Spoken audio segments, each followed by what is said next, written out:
சந்தனம் மணக்குது, கற்பூரம் ஜொலிக்குது.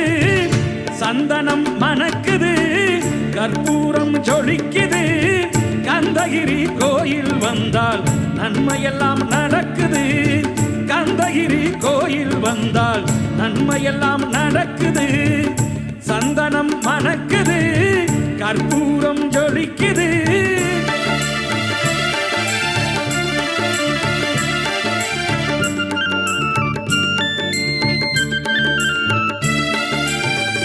நித்தமும் பாலிலே நீராட்டுவோம், பச்சை நிறத்திலே பட்டாடை நாம் கட்டுவோம். நித்தமும் பாலிலே நீராட்டுவோம், பச்சை நிறத்திலே பட்டாடை நாம் கட்டுவோம். திருநீரின் தத்துவம் தந்த